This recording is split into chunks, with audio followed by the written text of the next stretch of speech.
I remember the moment my world shifted, the moment doubt began to creep in. It wasn't a single event, but a slow accumulation of tiny, unsettling details that gnawed at my mind, each one growing more significant than the last. I had always trusted Sophia, my wife, implicitly. We had been married for 5 years, and while there were challenges like any couple, there was never a moment where I felt we were anything but solid. At least, that was until Ryan entered the picture. Ryan was a colleague of Sophia's, a guy in his early 30s who had recently transferred to her department. I'd never paid him much attention. He was just another face in her work life. Sophia would tell me about him casually at first, mentioning his ideas on a new project or how he was adjusting to the office. I remember her saying, "He's really sharp, Oliver. You'd like him. He's got such a fresh perspective." That was before it all started. Sophia, as usual, had the ability to make friends easily. She was warm, engaging, effortlessly charming. It was one of the things I admired about her. But over the next few months, I began to notice something different. Little things that, when pieced together, seemed so obvious. She began staying later at work, claiming that there were deadlines she had to meet or that she and Ryan were collaborating on something urgent. At first, I didn't think much of it. The work world was a competitive place, and it made sense that they'd be putting in extra hours. But then things started feeling off. Her texts to me became fewer and more sporadic. When she did message, it was always brief, often ending with something like, "I'm in a meeting, I'll call you later." And yet, when she did call, it was usually rushed, with her saying something about being exhausted or that she was about to head to bed. But her tone, her voice, it didn't sound the same. I couldn't place it at first, but there was a subtle distance there, like she was keeping something from me. It didn't stop there. One evening, I had planned a dinner for just the two of us. I'd cooked her favorite meal, and I was excited to spend some quality time together. But she had a work emergency that came up at the last minute. "I'm sorry, babe, I can't get out of this. Ryan and I are finalizing some stuff. I'll make it up to you, I swear." It was the way she said it, the urgency in her voice, that made me pause. It wasn't the first time, but this time it felt different. She wasn't apologizing in the usual way, like it was a simple inconvenience. There was something else there. Some subtle hint of unease, a flicker in her words. I brushed it off, told myself I was overthinking it, but the feeling lingered. The next day, I decided to drop by her office unannounced. I don't know why, I'd never done that before. It was impulsive, almost out of character. But I drove there, hoping to surprise her with lunch. When I arrived, I found her office empty. No sign of Sophia or Ryan. I stood there for a moment, trying to make sense of it, before a colleague of hers popped her head out from an adjacent room. "Oh hey, Oliver. Sophia left a while ago. She and Ryan had some stuff to go over, and they left for a late lunch together." Ryan? Alone with Sophia? My heart skipped a beat. I tried to act casual, asking a few more questions about their work, but it didn't take long for the conversation to feel forced. I didn't want to sound like a paranoid husband. But the pieces were beginning to fit in ways I wasn't comfortable with. That night, I asked her about it. I didn't confront her directly. I wasn't the type of person to make accusations without proof. But I casually asked, "So, you and Ryan had lunch today?" Her eyes widened slightly, a brief flicker of surprise, but she quickly recovered. "Yeah, it was just a work thing. We were going over some figures for the project. Nothing special, you know how it is." It was a simple enough answer. But there was that tone again. That defensiveness that didn't feel right. It was like she was trying too hard to convince me that everything was normal. I smiled, nodded, and let it go. But inside, something had shifted. I was no longer entirely sure I could trust her. A week later, I decided to follow my instincts. I'd been getting strange feelings about their interactions, and I needed to confirm whether I was just being paranoid or if something was actually going on. I installed a tracker on her phone. I know it sounds invasive, but in that moment, I felt justified. My mind was a whirlpool of confusion, and I needed clarity, even if it meant crossing a line I'd never imagined I would. The next few days were torturous. Every time I checked the app on my phone, I saw her movements, nothing too out of the ordinary at first. But then one evening I saw something that made my stomach churn. It was 11:15 p.m. and her phone was stationary. But Ryan's phone was moving, fast, heading in the direction of her apartment. I stared at the screen, heart racing. The next update showed her phone, parked outside a restaurant, the same restaurant Ryan had checked into earlier. It didn't make sense. I felt sick. Why had she lied? She told me she was working late at the office. I knew Ryan was involved, but this was something else. I had to know more. I decided to dig further. Over the next few days, I went through her messages on her laptop. I hadn't done this before, but it felt like a betrayal in kind. There, buried under work correspondence, were a series of messages between Sophia and Ryan. At first, they were about work, project deadlines, ideas, scheduling. But then they started to change. The tone shifted. Ryan was joking about how they needed more time together to figure things out. Sophia laughed it off at first, but eventually, her replies became warmer, more flirtatious. There was a subtle intimacy in the way she responded, and my heart sank further. I can't wait for our dinner tonight. Maybe we can talk about more than work? I'll bring the wine. You bring the ideas. Let's get together before the project gets crazy. My hands trembled as I scrolled through the messages. My worst fears were coming true. The unease I'd felt for months had a name now, betrayal. But it didn't stop there. I found photos of the two of them at various work events, close together, smiling. A few had been taken at a rooftop bar, where Ryan had his arm around her shoulder, his face too close to hers. But there was one photo in particular that haunted me. It was a candid shot taken at some gala. Ryan was whispering something in her ear, and she was laughing, her hand resting on his arm with a comfort that I didn't recognize. I hadn't seen her like that in a long time. I felt a knot in my stomach. The trust one had built, the life we had created, it all seemed so fragile now. The distance I had sensed between us had only grown. My wife, the woman I loved, had crossed a line, whether she realized it or not. That night, I didn't confront her. I couldn't. But the next day, as I watched her prepare for another day at work, my mind raced. I didn't know what to do next. I wasn't ready to give up on us, not yet, but the pieces of the puzzle were undeniable. Ryan had become more than just a colleague. They were something I hadn't expected, and now I was left to pick up the shattered pieces of my trust. And the worst part? I wasn't sure if I still had the courage to confront her. I'd like to say I wasn't prepared for what I found. That I had expected it in some corner of my mind but had kept a flicker of hope alive. But the truth is I had known. Deep down, I knew what I was walking into, even before I stepped foot into that hotel lobby. It all started when I saw the hotel reservation on her phone. Sophia hadn't told me about it, of course. Why would she? But when I checked her calendar to confirm a meeting she'd mentioned, I found the hotel booking, made under her name, for the weekend. The hotel wasn't far from where I worked, a high-end place near the river. It wasn't unusual for her to have business meetings in such places, but something about it made me uneasy. She had never mentioned it to me, even though we talked about everything. I decided to take the day off from work. I didn't want to confront her in some public space, and I needed a moment to figure out exactly how I wanted to handle this. But the more I thought about it, the more I realized that I couldn't just wait for her to admit the truth. I needed to see it for myself. It felt wrong, sneaky, but the gnawing suspicion in my chest pushed me forward. I had to be sure. The hotel lobby was sleek, polished, and modern. As soon as I walked through the revolving doors, I felt the cool air hit my face, the subtle scent of expensive perfume lingering in the air.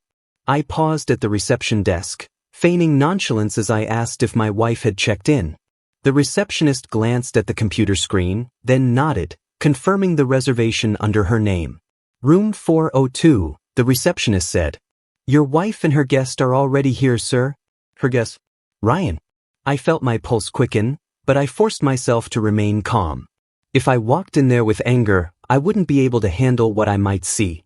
I took the elevator up, my hands gripping the railing, my heart pounding in my chest. Each floor seemed to take longer, and when the doors finally opened on the 4th floor, I could hear laughter and faint conversation coming from somewhere nearby. My breath caught as I moved cautiously down the hallway. I had no plan, no script for what I was about to do. I just wanted to know. I needed to know. I stopped in front of room 402. The door was slightly ajar, the faintest sound of murmuring voices filtering through the crack. My heart was racing now. There was no going back.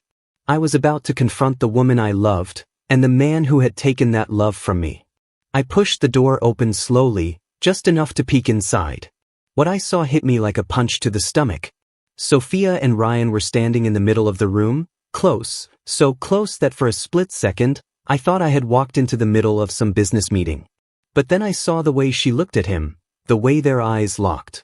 And then, Ryan leaned in, and Sophia didn't pull away. Their lips met. It was a kiss. A kiss that didn't belong to work, to deadlines, or to any professional boundary.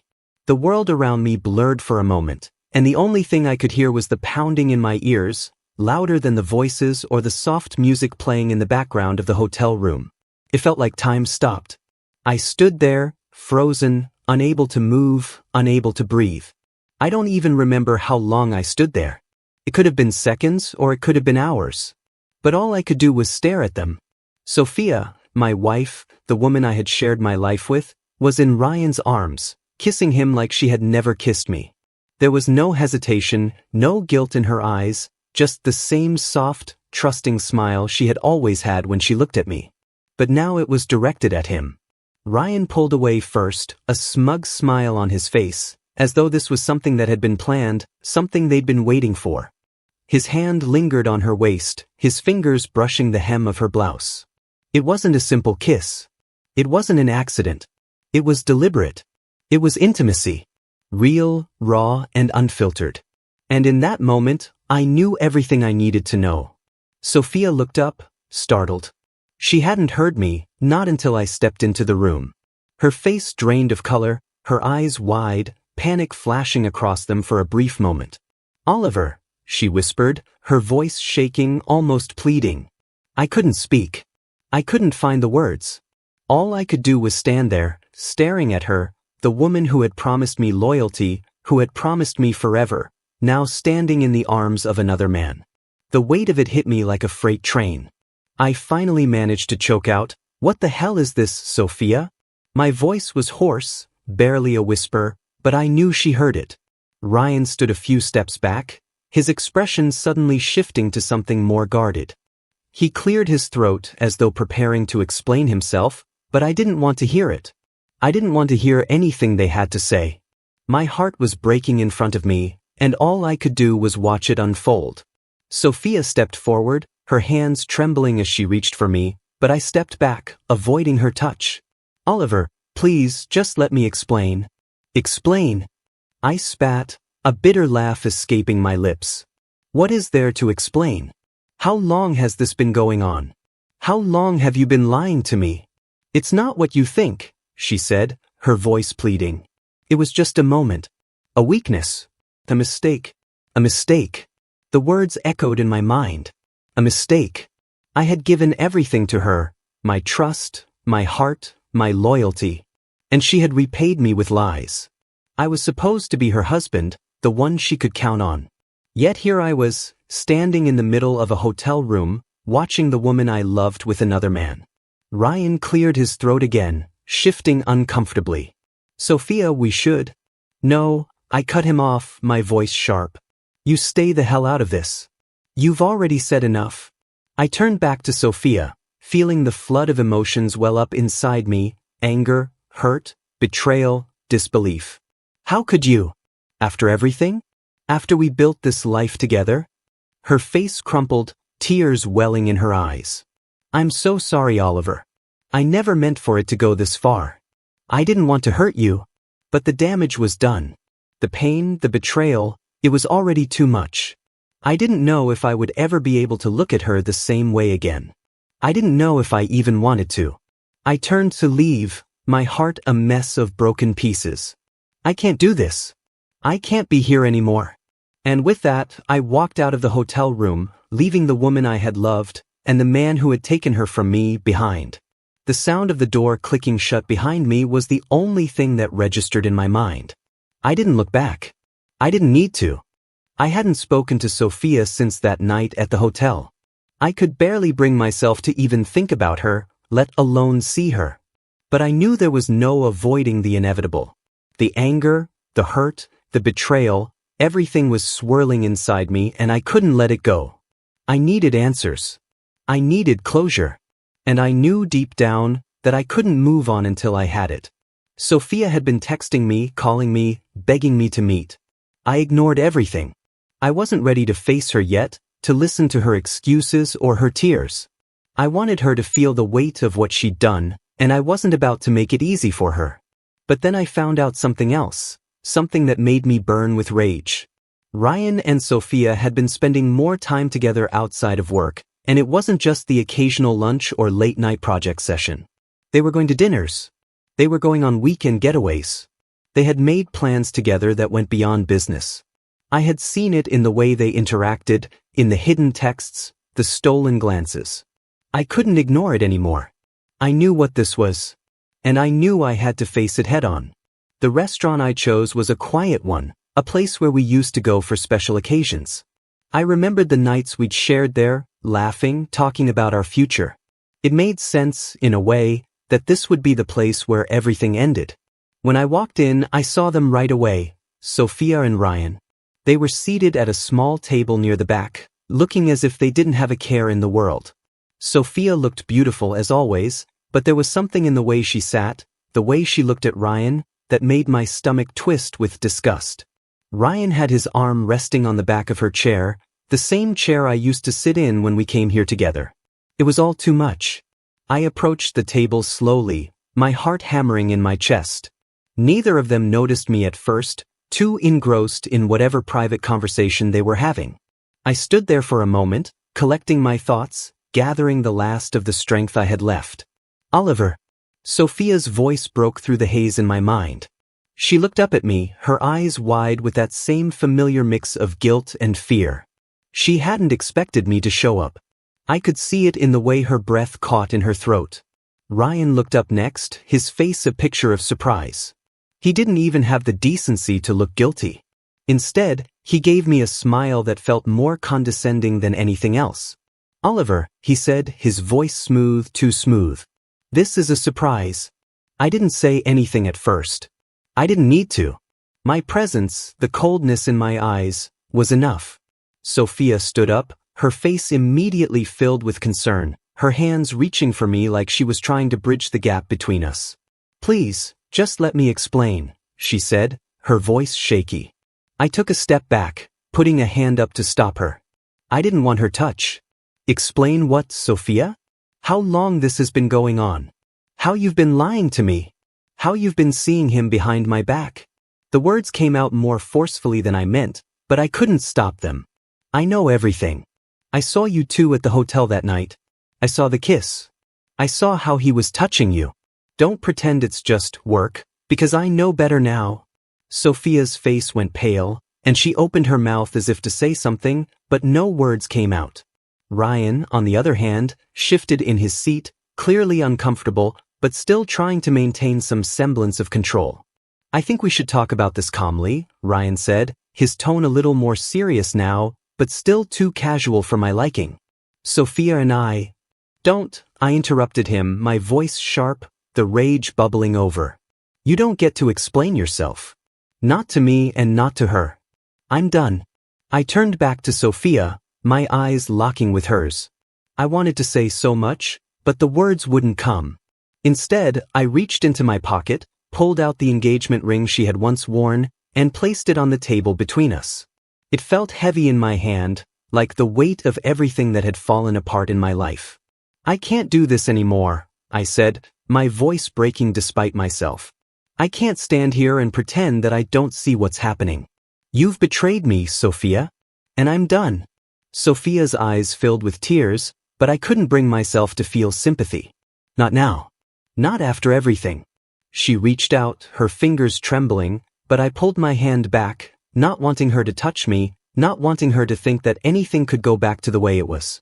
I'm sorry, she whispered, her voice barely audible. I never meant to hurt you. I never wanted this. Don't apologize, I said, my tone bitter. You've already made your choice. And it's not me.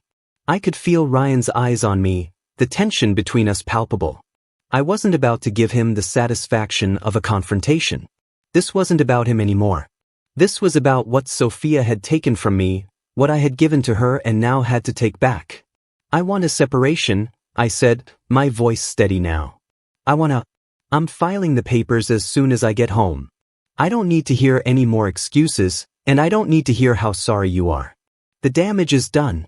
Sophia stood there, frozen, her hands still hovering near the ring on the table. Ryan didn't say anything, but I could see the smugness fading from his face. Maybe he realized that the game was over, that whatever he thought he was winning wasn't worth the mess it had created. For a long moment, no one spoke. The noise of the restaurant, the clinking of silverware, the chatter of other diners, seemed to fade into the background. It was just us. The three of us. And everything that had been said, everything that had been broken, hung in the air like a thick fog. Finally, I turned away. I couldn't stay in that room another second. I couldn't look at Sophia anymore. I couldn't even stomach the sight of her. I hope you're happy, I said, my voice barely a whisper as I walked toward the door. You've got what you wanted. As I stepped out into the cool night air, I felt nothing. No relief, no satisfaction, just emptiness.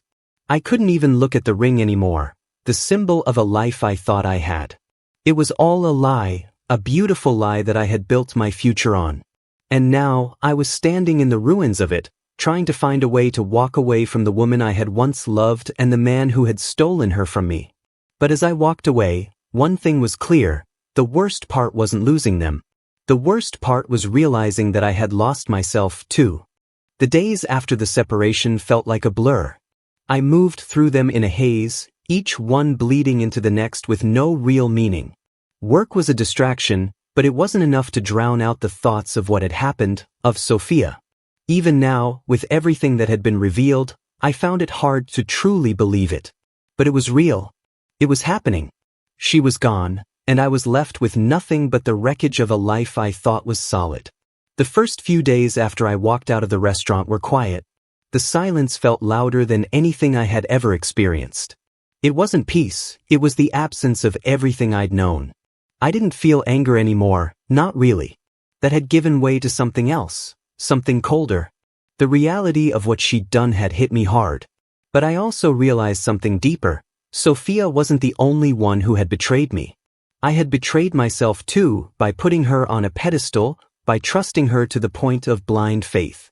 The cracks had always been there, but I ignored them. Then came the calls. I'd let the first few ring out without picking up. But they kept coming, one after the other, her name flashing on my phone, the same name I had once whispered with love, now a painful reminder of everything I'd lost. I couldn't ignore her forever, and eventually, I answered. Oliver, please. I'm so sorry, Sophia's voice crackled on the other end. She was crying, her words shaky, almost desperate. I don't know what happened. I don't know what I was thinking. I made the biggest mistake of my life, and I need you to understand. I was lost, and I wasn't thinking. I never meant to hurt you. I was silent for a long time. Her voice, so full of remorse, so filled with guilt, was almost enough to pull me back in. Almost. But I knew better. I don't want your apologies, Sophia, I said, the words coming out colder than I expected.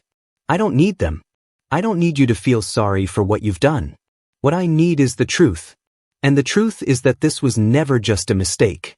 You and Ryan, this wasn't a one-time thing. It was a choice. Over and over again. There was a long pause, and I could hear her sobbing softly on the other end. Please, Oliver. Please, I'm begging you, she whispered, her voice breaking. I'll do anything to make it right. I love you. I've always loved you. I just need you to give me another chance. I closed my eyes, trying to block out the sound of her crying. I wanted to believe her. I wanted to believe that she could fix this, that we could somehow go back to how things were. But I couldn't. Not anymore. I had seen what she was capable of, and I knew the truth. She wasn't trying to fix things for us. She was trying to ease her own guilt, to make herself feel better about the choices she had made. No, I said, my voice firm. I can't do that. I can't go back to being the person who trusts you like that. You've hurt me too deeply and I need to move on. She cried harder now, and a part of me wanted to reach out, to comfort her, but I didn't. I couldn't. The phone calls didn't stop. They came every day for a week. Sometimes she would leave voicemail after voicemail, telling me how much she regretted everything, how she was going to change, how she couldn't live with the guilt. Other times she would send texts, long, pleading texts, full of apologies and promises of change. But it was all the same. I couldn't hear it anymore. I wasn't her therapist. I wasn't the one who could fix this for her. She had made her choice, and now it was time for me to make mine. After a week of this, I came home one evening to find a letter waiting for me. It was from Sophia. I knew what it was before I even opened it. She had written down everything she had said over the phone, more apologies, more regret, more pleas for me to forgive her. She told me she couldn't live with herself, that she wanted to fix things, that she was lost without me. But as I read through it, I felt nothing. It wasn't because I was cold-hearted.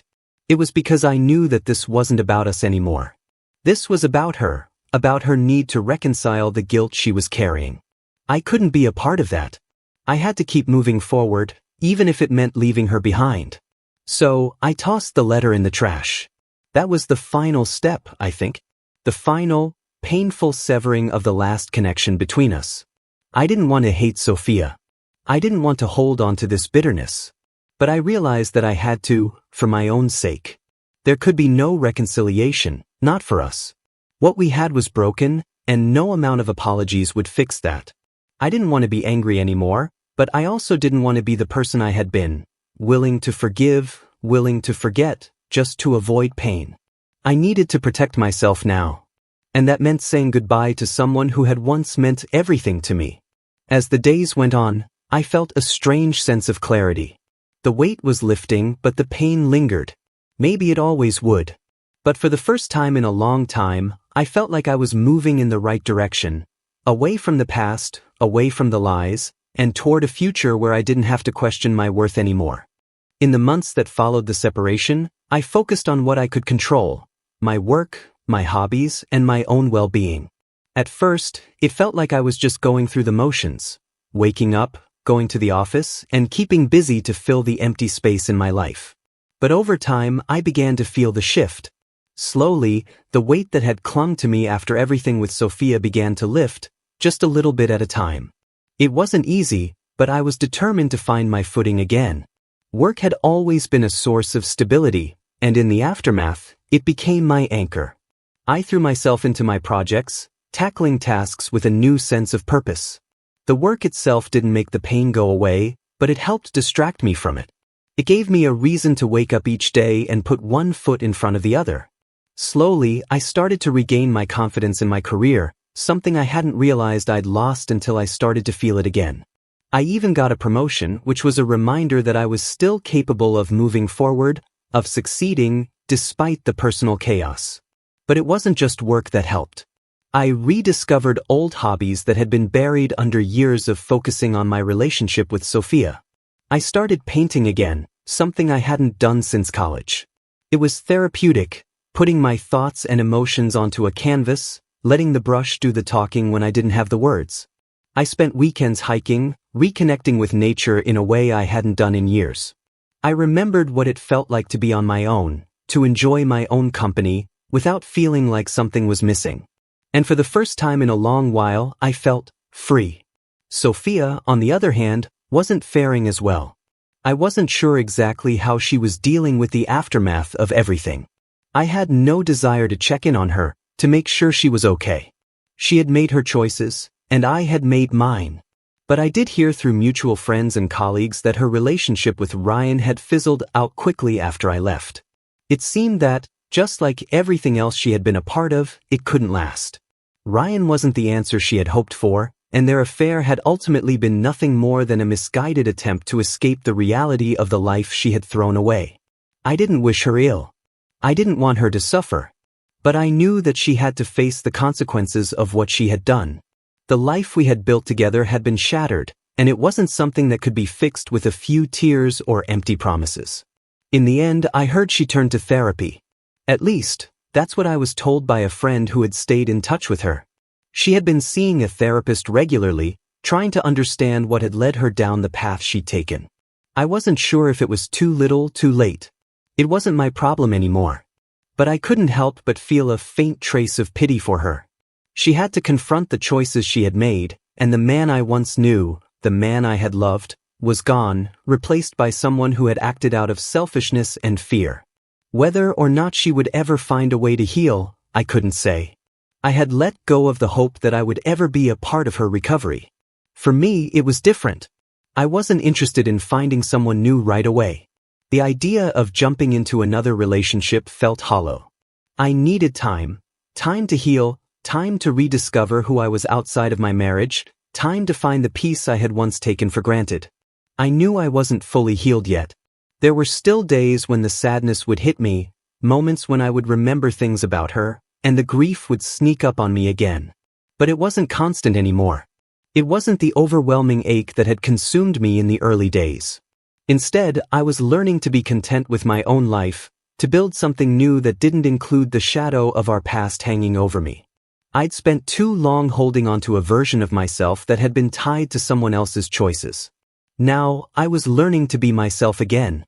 And for the first time in a long time, I was starting to like the man I was becoming. Sophia's journey was her own. I could only hope she found what she needed, whether it was peace or forgiveness. But for me, I was moving forward. Healing wasn't linear, but it was happening piece by piece. The pain wasn't gone, but it no longer defined me. And that was enough, for now.